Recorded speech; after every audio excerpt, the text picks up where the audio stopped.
In this video, I will show how to create data tables with charts and graphs. So search this plugin Data Tables Generator,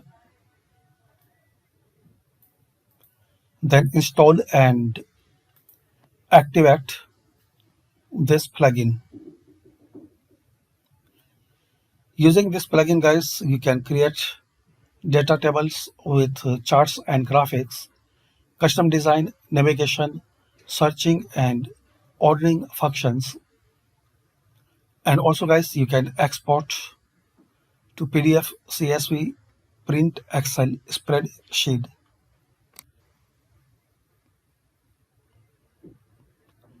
So install and activate and give a try to this plugin. Guys, if you are facing any problem or you need to learn how to use this plugin, so check out my description video. Thanks for watching and share your experience about this plugin. And also support my channel and also check out WordPress learning playlist.